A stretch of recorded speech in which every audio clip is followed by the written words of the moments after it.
Bonjour à tous et à toutes, bienvenue sur Free Matin, à suivre dans un instant la une des journaux présentée par Kader Achirou. Bonjour. Bonjour Nadège Dion, chers amis internautes, bonjour. En autres sujets qui font l'actualité ce matin, nous avons la rencontre entre le président Patrice Talon et son homologue français Emmanuel Macron. La fronde sociale à travers les grèves perlées, l'élection de nouveau président à la tête de l'Union nationale des magistrats du Bénin.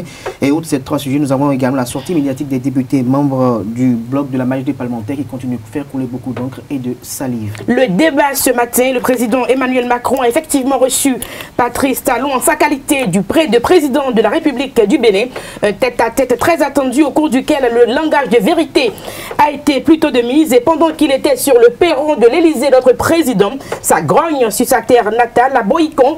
Les élèves boycottent les cours, les étudiants sont fâchés dans les campus et les magistrats ne le sont pas moins. Également, les enseignants, quant à eux, ont laissé craie et tableau depuis quelques heures malgré la menace de radiation. Le débat ce matin, nous essaierons donc de décrypter ces actualités-là. Le bulletin matinal d'information sera présenté par Billy Laibi. Bonjour. Bonjour Nadège, bonjour chers amis internautes. Le nouveau président de l'UNAMAB est désormais connu. Il s'agit de Marc Robert Dadaglo. Nous en parlerons dans un instant. À suivre également les manches retour des huitièmes de finale de la Ligue européenne des champions qui démarre ce mardi. 2 matchs au programme dans le choc PSG Real Madrid. La page horoscope désormais sur Free Matin avec Sandra Fadei. Bonjour à tous, bienvenue. Voici pour vous la une des journaux présentée par Kader Achirou. Bonjour à nouveau, chers amis internautes. Nous démarrons par le quotidien Matin Libre qui affiche ce matin en manchette pris dans l'engrenage de 2 ans de gouvernance solitaire. Patrice Talon obligé d'ouvrir les portes du palais présidentiel, toujours avec le même canard. Renouvellement du bureau de l'UNAMAB, Michel Adjaka cède le maillet à Robert Dadaglo. Nous passons au quotidien Le Matinal en manchette, coopération bénino-française, tout sur la visite de Patrice Talon à l'Élysée. Macron soutient fortement le programme d'action du gouvernement bénin révélé. Le président français bientôt au Bénin. Près de 300 millions d'euros déjà engagés. La France, un partenaire privilégié du Bénin. Note le confrère en manchette, toujours avec le défi d'une génération. Transport à 2 roues à Paracou. Des mesures coercitives effectives ont été prises, rapporte le Canard. Info Plus, grève dans l'enseignement. Les enseignants doivent dire aux parents la couleur de leur cœur. Noir pour blanchir l'année. Toujours avec Info Plus, retombée de la visite du président béninois à l'Élysée. La grosse moisson de 5 projets majeurs pour la réussite de l'ambitieux programme quinquennal. Notre temps, visite du chef de l'État à Paris. Macron apporte son soutien total et indéfectible au programme d'action du gouvernement. La Nouvelle Tribune, audience du chef de l'État à l'Élysée, les retombées de la visite, les confessions inachevées de Talon. Toujours avec la Nouvelle Tribune, intensification de la grève dans le secteur de l'éducation, une conséquence du vrai faux dialogue social de l'exécutif, enseignant dans les rues ce jour. La source de l'info, face à la défalcation et à la menace de radiation, les enseignants durcissent le débrayage. Le gouvernement doit maintenir, radier ou fléchir. Le gouvernement doit maintenant radier ou fléchir. Les apprenants ont battu le macadam hier pour apporter leur soutien aux enseignants. Une gigantesque marche du front prévue ce jour à Cotonou. Qui aura le dernier mot, s'interroge le confrère de la source info, toujours avec le même canard. Non-désignation du remplaçant du juge Dato à la Cour constitutionnelle. L'exécutif viole encore la Constitution. Le meilleur déguerpissement par espoir du lycée de Dame Yvette Rodonou et sa famille Akbarou. Et si on vérifiait d'abord l'authenticité du titre foncier 1532, vol folio 133 dans les livres fonciers de Ouida, les victimes appellent le ministre de la Justice et le président Patrice Talon au secours. Fête des artisans à Lokossa, l'honorable Dakwe Sossou appuie la JLCCL, rapporte le meilleur. Jack Pata à présent. Visite de Talon en France, Emmanuel Macron apporte le soutien de la France au Bénin dans 5 domaines. Et pour finir, fraternité. Visite de Patrice Talon à l'Élysée, Macron soutient le PAG avec 153 milliards de francs CFA. La déclaration du président français séduit par les réformes au Bénin. Et finissons toujours avec fraternité, fronde sociale au Bénin. Dabo, Dieu de Banamé, entre en scène pour la paix sociale. L'appel de la très sainte église au central syndical. Des acquis donc pour la République du Bénin après la visite du chef de l'État, Patrice Talon, du côté donc de l'Élysée. Nous passons au bulletin matinal d'information avec Billy Laibi. À nouveau, bonjour. Le président de la République du Bénin, Patrice Talon, a rendu visite à son homologue français Emmanuel Macron ce lundi 5 mars 2018.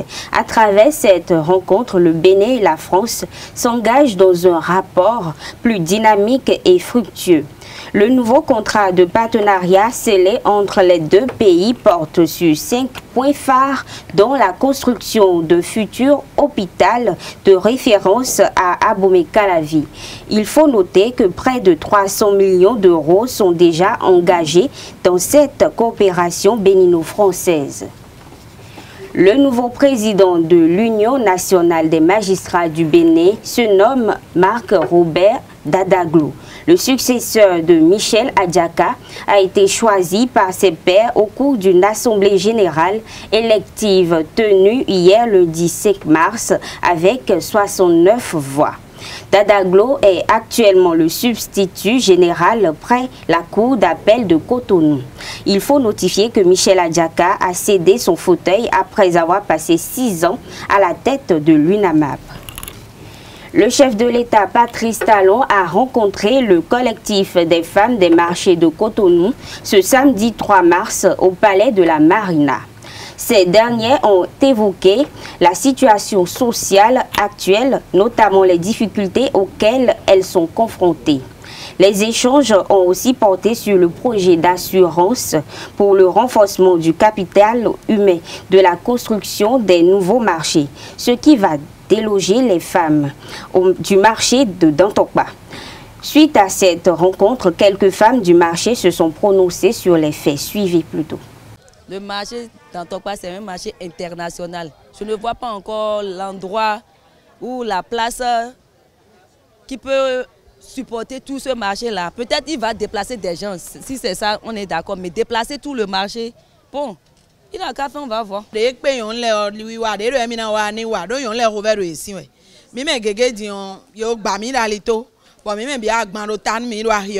Agbanle tan mi we okpono iton lele voro ya don mi eboro mi wuli we gbeme ne mi na blog mo na ndu vile papa de le gege ni okubojo vile do papa gege de ni do obojo vido bo vile bi do lele me bo yon we do gambo no mo ro vie mi ton kuna sa lele o lobo ka fon mo ndu na viwe e gba mi na lito bo mi le vo si agbanlo taboro njira do alito ra hiyo me ele ro mi wuli on be mi ze commissariat pourquoi ro po eni o me mi na le sure a ho su kwa mi klonya. Ele so aka ne do emi na pon we gbodo ni gbode men mi bo ya fla Tokpa lo o ti we ko e wa to gan e wa du gan mi to e wa du gan mi le Tokpa ma gan tron file do Tokpa lo we mi yon le mi no wa bro mo ko wo na ndu fi mi to le bro no gwa na so mi to ya to egbe e ma gan tron file pon gbele pon. L'association des femmes Impact du Plateau compte marquer la journée internationale de la femme le 8 mars prochain. Pour l'occasion, plusieurs activités sont prévues dans le plateau, notamment la sensibilisation des jeunes filles sur les enjeux des grossesses en milieu scolaire. Pour plus de précisions, suivons la présidente de la dite association Moufidat Adjokek Badamassi. Dans le cadre de la Journée internationale de la femme, édition 2018, nous organisons 2 activités phares. La première, ce sont les séances de sensibilisation sur le thème zéro grossesse en milieu scolaire dans 5 collèges du département, à raison d'un collège par commune. Et la deuxième activité, c'est la journée de la femme que nous allons organiser à la fin des séances de sensibilisation. Les statistiques enregistrées au niveau national ces dernières années sont alarmantes. Selon un rapport du ministère des enseignements secondaires techniques et de la formation professionnelle, l'année académique 2016-2017, environ 2763 cas de grossesse ont été enregistrés. Il y a là un souci, il y a une préoccupation, un problème. Ces chiffres interpellent parents et éducateurs. On a l'impression que les parents ont démissionné. Il faut donc agir. Il ne faut donc attendre encore le pire pour appeler chaque acteur à son devoir et conscientiser les concernés surtout. Ainsi, c'est de là que l'association Femmes Impact du Plateau qui est un creuset de femmes leaders du plateau voulant jouer sa partition, se donne pour mission de mener une campagne contre le phénomène. Alors, des séances de sensibilisation réfléchies, efficaces et honnêtes sont dorénavant indispensables. L'éducation sexuelle avant la puberté ne doit plus être un tabou entre parents et enfants. Et nous prenons l'engagement d'être aux côtés de nos apprenants pour l'exercice. Nous comptons imparter plus de 2000 filles. L'apport souhaité au niveau de nos autorités scolaires est la mobilisation des apprenants, surtout des filles et des parents d'élèves, pour sortir et venir écouter le message. La deuxième grande activité après les sensibilisations, c'est la journée des femmes. La journée des femmes qui réunit les femmes des mairies, les groupements de femmes qui sont dans diverses activités et les femmes leaders du département du Plateau. Et pour commémorer, on va se retrouver pour discuter, pour échanger sur le thème mondial qui est les femmes urbaines et les femmes rurales. C'est l'heure de transformer le monde. Et autour de ce thème, nous avons aussi deux autres sous-thèmes qui sont Femmes, Palation, impactons la nation et l'entrepreneuriat féminin, le maraîchage. Mesdames et messieurs, ce sera tout pour ce bulletin d'information. Merci à vous, Béni Laïbi, pour la présentation. Je rappelle que la grande édition du journal est prévue pour 19 h sur Esaü TV. À suivre donc le débat, la page des sports et l'horoscope pour boucler Free Matin dans un instant. Le débat sur Free Matin, Carles Kitome, bonjour. Bonjour. Nous parlons donc de la visite du président Talon du côté de l'Élysée. Il a plutôt été bien reçu. Oui, ben, c'est le moins qu'on puisse dire parce que les rumeurs ont circulé et les gens se sont permis de douter que Talon sera vraiment reçu. Et bon, ça a été fait. Et c'est après Sarkozy, Macron aussi a reçu quand même le président béninois. Sarkozy ou Hollande? Non, après Sarkozy. Oui, après Sarkozy, il y a eu... après Hollande. Il y a eu François Hollande. Tout à fait, ça c'est une vraie... Oui, après Hollande, parce qu'il y avait eu cette histoire de désert de compétences qui a été dit à Paris au temps de Hollande. Et les gens ont semblé oublier que Talon avait déjà été reçu par Hollande avant l'avènement de Sarkozy au pouvoir, parce que tout le temps, les gens ont dit que c'était la toute première fois que Talon serait reçu au palais de l'Élysée, mais il a quand même finalement été reçu. Et à lire un peu nos confrères, on se rend compte que cette visite a quand même été fructueuse et pourrait quand même apporter quelque chose de positif dans tout ce qui se fait aujourd'hui au Bénin. Surtout que le président Macron lui a apporté son soutien par rapport à toutes les réformes qui sont engagées pour que le Bénin change quand même de visage et que le Bénin soit mieux perçu sur le plan de la bonne gouvernance. Et je pense que tout cela est positif et que maintenant, il faudrait que tout cela se capitalise dans le vécu des Béninois, que la perception soit la même au niveau national pour qu'on puisse savoir que quand même quelque chose se fait dans le pays. Et je pense que c'est le plus important à retenir de cette Alors, Kader Achirou, il avait été annoncé pour le 6 mars, il a plutôt été reçu le 5 au soir. Et beaucoup de personnes estiment que le chef de l'État a été plutôt largué. Largué, peut-être oui, parce que d'abord, il n'a pas eu tous les honneurs dignes en son rang. Le tapis rouge n'y était pas. La rencontre a été plus ou moins... Il est discret, Talon. Peut-être qu'il n'aime pas le tapis rouge. Sommet expéditif, vu le point de presse qui a été effectué, on a comme l'impression que ce qui a été dit lors du point de presse a été élaboré par les chefs de diplomatie et que les présidents sont venus faire le point. Parce que, pour ma part, les 5 grands axes de cette rencontre évacués en 30 minutes de conversation me paraît assez restreint et me paraît irréaliste pour ma part. Parce que même s'il s'agit d'échanges hautement étatiques et qu'il ne s'agit que de prise de décision, il faut quand même discuter des enjeux, au-delà des enjeux diplomatiques, des enjeux qui portent au-delà de l'intérêt de la France, mais des intérêts aussi du pays, le Bénin. La rencontre peut paraître fructueuse pour Patrice Talon dans la mesure où il a assez de soutien qu'il a reçu de la part du président français. Le président français est allé jusqu'à dire qu'il félicite le président Patrice Talon pour ses réformes courageuses et audacieuses. Je pense que c'est quand même le soutien assez phare qu'on peut retenir, ou que les partisans du président Patrice Talon peuvent retenir, comme quoi la France est consciente quand même qu'il y a des choses qui sont en train de bouger au Bénin, mais comment cela est fait, ça c'est un autre problème. Et je pense que l'unanimité des Béninois, pour ne pas dire la plupart des Béninois, sont d'accord sur le fait qu'il faut changer les choses, mais c'est la stratégie ou la thérapie Talon qui est assez brusque, assez brutale et qui, au-delà d'euthanasier l'animal, au-delà de l'anesthésier plutôt, veut l'euthanasier directement pour en tirer profit. Je dirais par ailleurs que le chef de l'État, après cette rencontre avec Emmanuel Macron, est plutôt plus attendu au pays pour ne pas perdre le financement de l'UNESCO. Je pense que ça doit faire partie également des questions évoquées entre les deux chefs d'État, même si autour il n'y a pas eu quand même de propos assez clairs sur la question. Je pense que si ce qui se passe aujourd'hui au Bénin continue, le chef de l'État risque de perdre gros dans cette affaire de grève perlée. Merci à vous, Kader Achirou et donc Carles Kitomé. Pendant que le président Talon était sur le perron de l'Élysée, ça grognait au Bénin. Et aujourd'hui, déjà, on sait que les enseignants ont déclenché une nouvelle grève. Ils durcissent le ton. Oui, ben ça grognait avant qu'il ne parte du Bénin. Et ça continue de grogner pendant qu'il était là-bas. Et ça continue de grogner encore aujourd'hui. Oui, et puis bon, ça prend de l'ampleur et il est question de s'inquiéter un peu quand même parce que quand la pression monte trop, il y a explosion. Et aujourd'hui, il faudrait qu'on puisse tout faire pour qu'il n'y ait jamais explosion. Et les syndicats doivent revoir un peu ce qui se passe. Personne ne peut leur dire qu'ils n'ont pas raison, c'est leur droit. Mais nous n'avons qu'une seule patrie. Et le président Patrice Talon, je crois que depuis un moment, il a l'impression d'avoir le feu au cul parce qu'il reçoit tout le monde, il fait tout pour être plus conciliant. Il essaie de diluer un peu son vin. Il fait un peu, quand même beaucoup d'efforts. Et peut-être qu'il n'en fait pas encore assez. Et il faudrait que ses conseillers puissent quand même lui dire ce qu'il faut faire.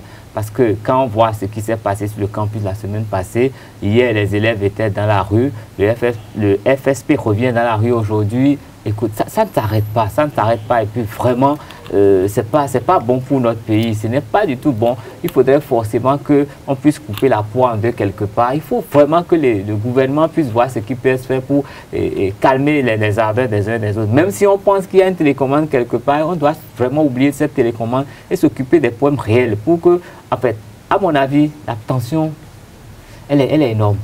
Et moi, je m'inquiète. Je crois que le gouvernants aussi doivent s'inquiéter un peu et se dire non, voyons autrement. Parce qu'on veut faire le bonheur des Béninois, on veut faire le bonheur du Bénin.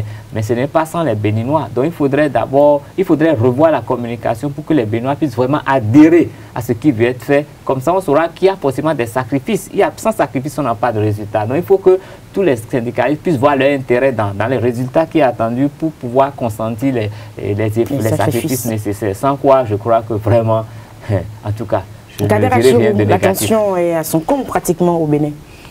Loin de la thèse des partisans de Patrice Talon qui estiment quand même qu'il y a une main invisible derrière ces mouvements de débrayage, je pense qu'à y voir de près, je pense que la main invisible n'ira pas aussi motiver les apprenants qui ont pris d'assaut les préfectures, qui ont pris d'assaut les institutions ou peut-être, j'allais parler des structures étatiques pour quand même exprimer leur soutien indéfectible à leurs enseignants tout en comprenant également la portée de la lutte qu'effectuent les enseignants aujourd'hui. Ce qui se passe aujourd'hui, c'est une question de liberté. Il ne s'agit pas de revendications corporatrices et autres, mais il s'agit de la liberté syndicale.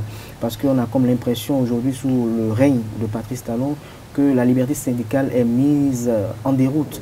Parce que quand on voit des gens qui vont en mouvement de débrayage ou qui grèvent et que vous estimez, vous, en tant que ministre, en tant que chef de l'État, d'estimer que leur grève est illégale, alors il y a un problème, il y a véritablement quelque chose qui n'a pas lieu d'être. Il serait mieux pour lui d'aller à une table de négociation avec un ton plus calme, plus apaisant, avec les centrales et conférences syndicales pour leur faire comprendre un peu le but de ces réformes et pour leur amener la balle à terre. Parce que ça ne sert à rien de dire que vous allez à une table de négociation avec les uns et les autres et pendant ce temps, vous êtes conscient qu'ils étaient en mode de débrayage et pendant ce temps, vous effectuez des défalcations sur salaire. Vous larguez les uns et les autres à travers vos propos. Je pense que et les propos du président Patrice Talon et du ministre Joseph Diogboum ne sont pas dans la dynamique de pouvoir apaiser la tension. Et comme on le veut, qu'on le veut ou non, l'homme a quand même un orgueil. Et l'orgueil humain nous amène quand même à ne pas accepter ou à ne pas adhérer des choses. Parce que quand on voit aujourd'hui ce qui se passe aujourd'hui, le durcissement de ton qui se fait aujourd'hui, concernant les défalcations, ce n'est pas une question de revendication corporatrice, mais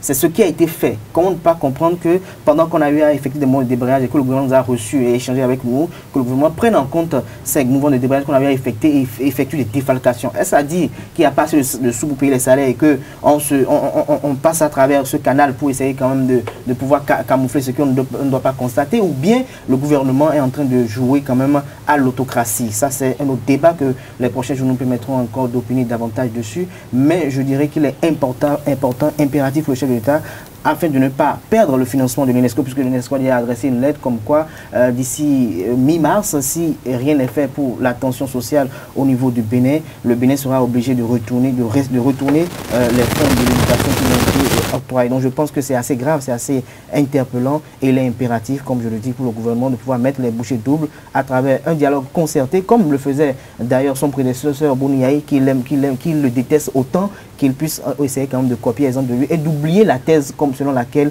il y a une main invisible. Je pense que la main invisible, quand on a été peut-être habitué à être main invisible ou télécommande, on peut peut-être relater cela, peut-être indexer les autres comme ça, sur cette fronde. Mais à y voir de près ce qui se passe aujourd'hui, je pense que le front est un sursaut patriotique et le sursaut patriotique est en train de prendre quand même son ampleur de part et d'autre à travers le pays et nous ne voulons pas que ce qu'on ne souhaite pas se passe dans le pays, le Bénin. Alors Carles, on a finalement l'impression que tout se joue sur notre terrain, le terrain des libertés syndicales, parce qu'on a l'impression que des acquis sont en train d'être mis en cause.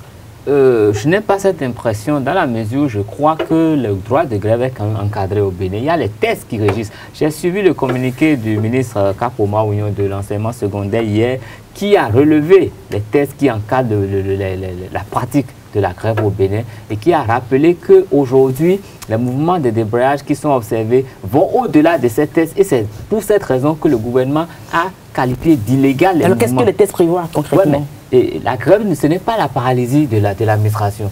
La grève, c'est des mouvements qui permettent de réclamer les droits. Les enseignants vont le lundi et le mercredi. Non, mais en permettant quand même à l'administration de pouvoir fonctionner. Lundi, vendredi, service minimum. Oui, mais les enfants, qu'est-ce qu'ils retiennent lundi, vendredi? Ils doivent faire la grève combien de temps?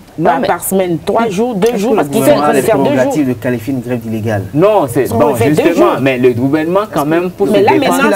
Ça relève de ses prérogatives. Le gouvernement évoque les raisons, ce qui lui relève de son droit pour quand même ramener les gens à la raison. Parce qu'aujourd'hui, on n'est plus à 3 jours. Est-ce que le gouvernement peut... Aujourd'hui, ils sont fâchés. Non.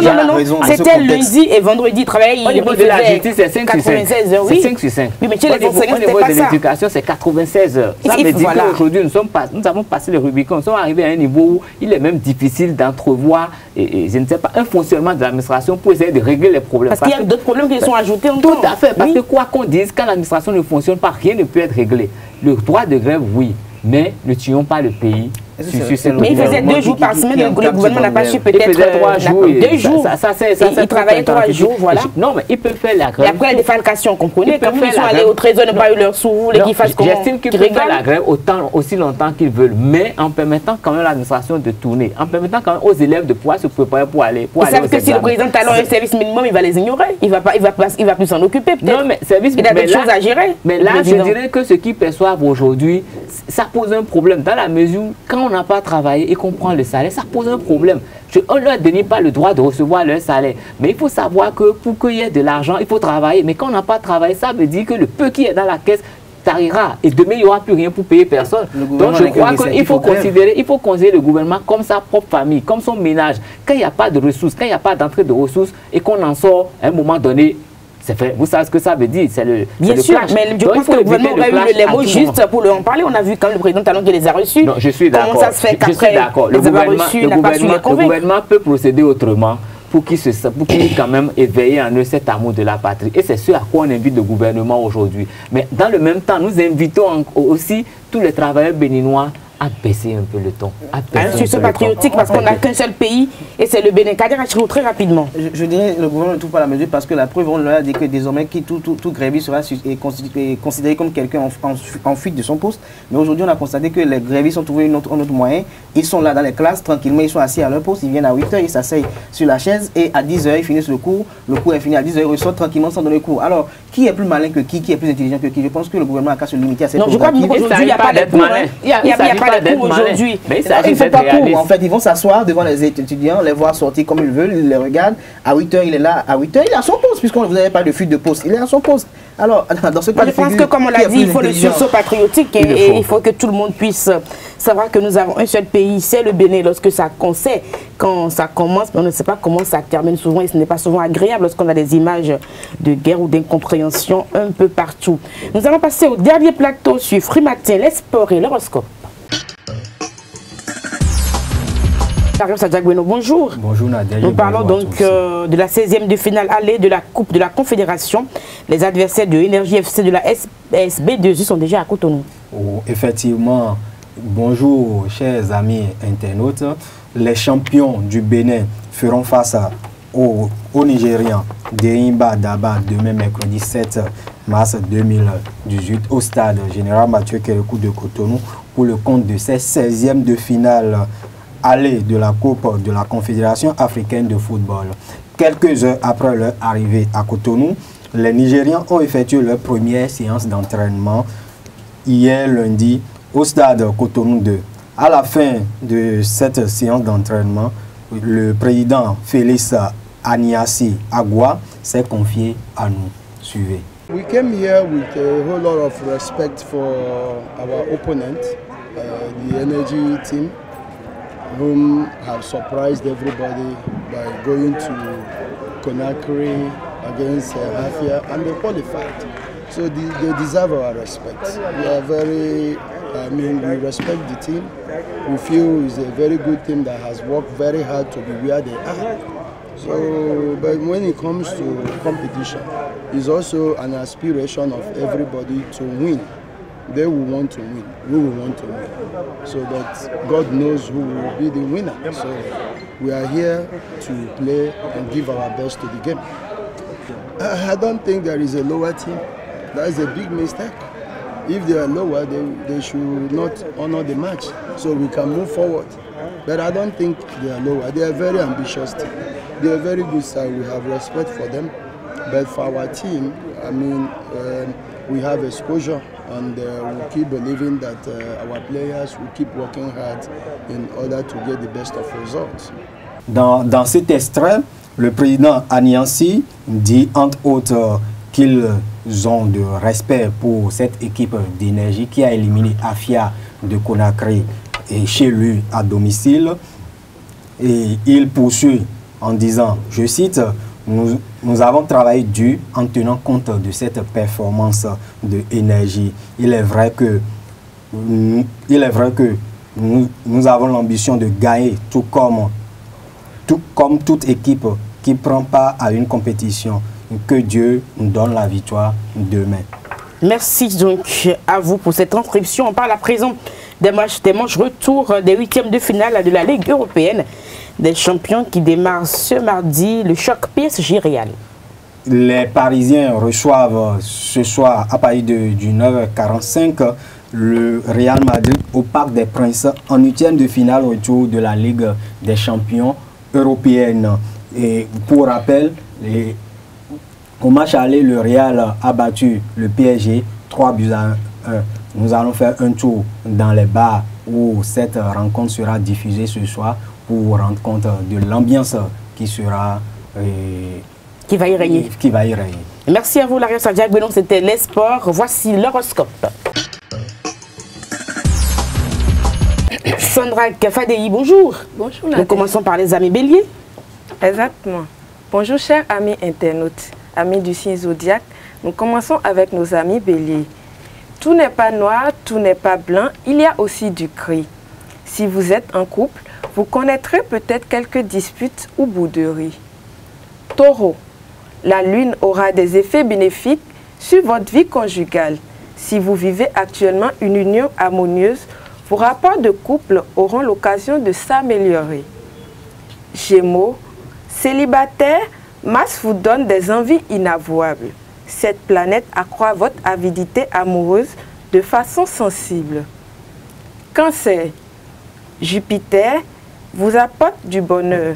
Sous son égide, le climat conjugal du moment sera marqué de gentillesse, de compréhension et de joie de vivre. Amis Lion, Mercure vous donne envie de fond. Influencé par sa présence, vous aurez envie de fantaisie et d'originalité dans votre relation amoureuse. Vierge, Mercure protège vos amours. Sous son aile, votre ciel amoureux sera bleu et votre couple heureux.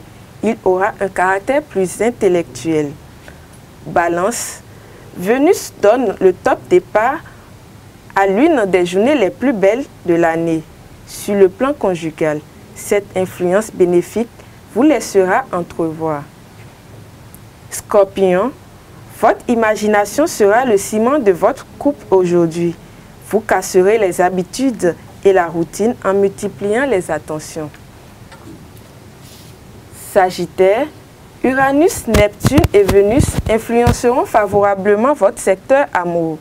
Voilà qui vous promet tendresse et sensualité en couple.